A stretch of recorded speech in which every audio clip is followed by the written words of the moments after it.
封印了上千年的灭世巨龙被集齐9颗龙珠给放出来了，但放它出来的人是祁煜。哈喽，我是金，本期我们接着来讲《一拳超人》原作版的故事。上期我们看完了饿狼篇后的忍者篇，沉睡至今的忍者之王刚一苏醒，还没来得及见世面，就碰到了祁煜，下场可想而知。而接下来故事将进入全新的篇章，祁煜的实力遭到曝光，甜心假面的秘密被揭露，一场最强英雄的出道计划正在悄然展开。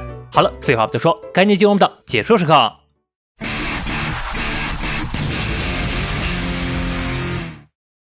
自从饿狼一战后，甜心假面得知了祁煜的真实实力，便紧急召集了公司领导层，决定要对这突然冒出来的恐怖秃子一个最棒的英雄出道计划。而此刻，祁煜一边，一只全身布满鳞甲的怪人正在他眼前嚷嚷着：“龙血之力的鳞片，请赐予我力量吧！”一边说着就冲了过去，被面无表情的祁煜一拳揍飞。刚揍飞的怪人，就有一会儿穿着盔甲的士兵惊讶地看着祁煜，刚才那可是前来抢夺封印石的龙盟9斗士之一，竟然被祁煜给打败了。他们欢呼着感谢祁煜帮他们守住了残酷龙的封印，是拯救了世界的大英雄。祁煜听的是一脸懵，表示他只是碰巧路过，看到有人抢劫就上来帮忙而已。听大英雄这么谦虚，有人就不高兴了，执意要破例将他们的秘密任务告诉大英雄。原来在很久以前，曾有一只邪恶的巨龙降临这片大陆，在短短几天内就夺走了无数生命，将所有土地都化为一片焦土。这残忍可怕的巨龙被人们称之为残酷龙。后来古代的战士们开始集结，牺牲了众多的同胞后，终于削弱了残酷龙。最后由封印师用9颗石头分散龙气，将残酷龙封印于各地祠堂中。而他们这帮名为赛因斯的组织继承了古代战士们的任务，负责监视封印的残酷龙。但也有一个名为死亡之谷的组织，认为他们是龙的族人，企图复活残酷龙。围绕着残酷龙的封印，两个组织的争斗持续了800年。就在最近，借着怪人事件频发的节骨眼，死亡之谷开始活跃了起来，所以他们为了保险起见，准备更换封印时的保管场所，结果差点在转移途中被夺走，还好有祁煜的出手相助，不然世界就危险了。就在祁煜快听不下去的时候，被摁在地上的死亡之谷成员插嘴道：“可恶啊！总有一天我们会夺走所有封印石，复活残酷龙大人，到那时候便是人类终结之时！死亡之谷万岁！”和大多数临死的反派一样，说完话，这人眼一闭就要嗝屁了。谁料祁煜一盆水就泼在那人头上，也不知道从哪里搞来的水桶，但确实让那人又清醒了过来。总有一天，是指什么时候？那人说道：“谁知道呢？可能是10年，也可能是100年。残酷龙大人也在等待封印之力的削弱。就算我们死亡之谷毁灭了，也会有新的继承者为了复活残酷龙大人而出现。”眼睛快闭上的那一刻，又是一盆水泼在头上。你还有什么想问的？那个什么残酷龙，反正总有一天会复活的吧？那不如现在就复活吧。在场的人都傻眼了。只听得祁煜接着说道：“一直封印着，迟早会冒出来，还不如趁早复活了，彻底解决掉，回来也不用再担心了嘛。这样吧，复活和解决都由我来替你们完成。”说罢，祁煜就一把抱过那人，准备开始复活计划。虽然搞不懂什么情况，但既然这秃子这么说了，那人甚至最后一口气也翻阅着族谱，把复活的细节都说了出来。首先需要按顺序去剩下的8处祠堂，集齐9个封印石后进行召唤仪式，就能复活残酷龙了。身后的士兵还没反应过来，人和封印石都被祁煜带走了，还能隐约听见祁煜不耐烦的声音：“真是够麻烦的，加把劲咱1天之内把它搞定吧。”哈哈哈！你们来晚了一步，封印石我已经拿到手了，在死之前给我记住，我是龙盟9斗士之一的。本着速战速决的态度，祁煜根本不给说完话的机会就解决了。以这种效率，根本没花多久就成功集齐了9个封印石。祁煜表示一会儿回家还要赶去超市关门前的特卖呢，所以召唤仪式还请快一些。随着一道雷鸣贯彻天地，封印了上千年的灭世巨龙终于重见天日。一出来就张牙舞爪的嘶吼着，要以所有人类的性命来填满这千年积压的怒火。那首先就从这脚底下的秃子开始吧，泯灭一切的毁灭射线。还好超市还没关门，买了点大葱和香蕉，今晚就随便吃点吧。就这样，封印了上千年的巨龙危机被祁煜顺手就给解决了。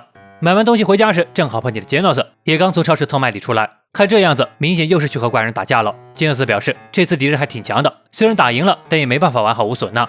两人一块走在回家路上，杰诺斯告诉祁煜，改造了他的库森诺博士对祁煜老师的身体能力很感兴趣，提出想测量一下祁煜老师的数据。祁煜倒也没拒绝，下次一定。就在此刻，路边冒出个人影来，也帮我一个忙行吗？来人正是甜心假面。你太强了，明天中午有空喝杯茶吗？我也是想跟你谈谈。祁煜还没开口，杰诺斯还以为在跟他说话，一口拒绝了。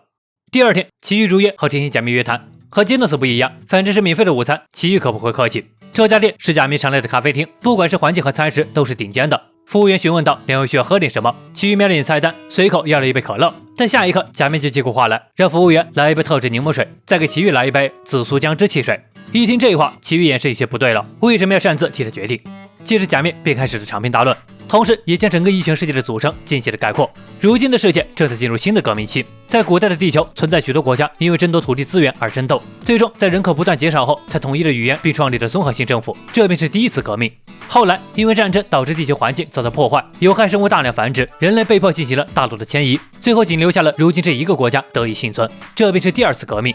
也就是说，除了奇遇所在大陆外，是存在其他广阔大陆的，在那些地方还生活着很多有害物种，并且这些知识是这个国家的小学生都会学习的常识。奇遇当然也知道。说到这儿，假面的特制柠檬水来了，奇遇的紫苏姜汁汽水也端了上来，他压根没打算要喝的意思。听假面接着说道：“如今第3次革命就要来了，那便是人类的天敌怪人们出现了。前几年曾是稀罕事，现在是随处可见的警报声，而且怪人们大多是从我们人类里出现的，我们应该如何应对呢？”奇遇，所有的抵抗这些灾害，我们就必须要增加有能力的英雄才行，而这其中也要有具备超凡魅力、足以激起人们斗志的统帅型英雄。所以，秃头披风侠，你想要成为真正的英雄吗？我决定让你出道，成为超级英雄，跟我一起来吧！在甜心假面的眼中，此刻的他散发着多么光彩，是不会有人会拒绝他的。看奇遇激动的都不知道该露出怎样的表情，他直接开始讲起了出道计划。什么想废除 S 级英雄制度，替奇遇单独进行生化研究，只要在这份协议上签字，很快就能让奇遇看到成果。但假面这噼里啪啦的一堆废话，从他擅自替奇遇点了饮料后，奇遇就一个字都听不进去了，但还是没有拒绝接下来的午饭环节。约谈的地点从咖啡厅转移到了料理店，假面准备将接下来的所有行程都和奇遇好好交代清楚。本以为只是吃个饭聊个天，谁知道假面说着说着就要开始进行训练了。当然这里的训练不是奇遇所想的那样，而是敲黑板式的明星人格强化训练。在培训期间，我会将所有经验全部传授给你，最后把你打造成一位光是存在本身就能成为人类支柱的英雄。喂，赶紧给我起来，秃头披风侠！说到这儿时，已经过去了20分钟，奇遇早已经躺平了，又被假面给吆喝了起来。你的实力够了，但外表和人性还远远不够。这么说吧，你设计的很粗糙呢。不过我的组织团队会给你进行美化的，明天就开始，你要做好心理准备哦。什么？明天也要吗？是的，你要是逃跑的话，可是要付违约金的哦。没错，为了吃免费的午餐，被说晕了头的奇遇已经稀里糊涂的签了合约，再想反悔已经是来不及了。于是第2天，假面的改造计划就开始了，请来了不少专业人士，时装搭配师能让奇遇的时尚风格在大众千禧机场模仿风潮，声音训练师加强对声音的训练，为之后出专辑做准备。演说顾问培养在公共场所发言的能力，美容师最主要的是对发型的掌控，当然前提是得让奇遇长出头发。另外还有表情控制师，战斗要严肃，但对小孩和镜头还是要笑容面对的。角色设计师对奇遇的英雄名和必杀技之类的进行重新命名。这几位专家培训师都是以他甜心假面为最终目标替奇遇安排的。认真的瞅了瞅，奇遇表示他也不觉得假面哪里在帅啊，再说了他也不认识假面。一听的奇遇竟然没有听过他的大名，假面大感意外，难道你就没有看过电视吗？奇遇回应道，我的电视里只会播放免费的灾害频道。那可真是厉害，与世隔绝还坚持做英雄，不会很辛苦吗？当英雄是我的兴趣吗？兴趣，这说不定就是真正的英雄精神。被奇遇的话有所触动，假面立马就准备修改原定计划。关于这一点上，他希望奇遇能和他达成一致。带奇遇来到户外，假面接着表示，他想要废除 S 级英雄制度，那些家伙都太自傲了。原本他想过爆破，但那人还是不够完美，身份太神秘了。他们所需要的是如同太阳般能照亮世界的英雄，是人们所能看得见、摸得着的。奇遇突然说道：“你自己理想中的英雄，就由你自己担当，不就好了吗？毕竟你本来就是明星吧？”不，我不行的。这时，假面仔细瞅了瞅奇遇，表示他们需要的是一个从内而外都散发气场，而不是像奇遇这样一副死鱼眼和僵硬的面部肌肉。为什么不把内在都展现出来呢？你这表情可真是无聊透顶呢。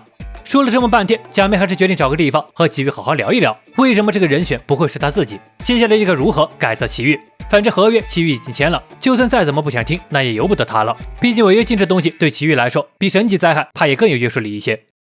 好了，到这里就是原作版第16篇的全部内容了。下期预告：甜心假面的过去曝光，奇遇有史以来最温柔的一拳。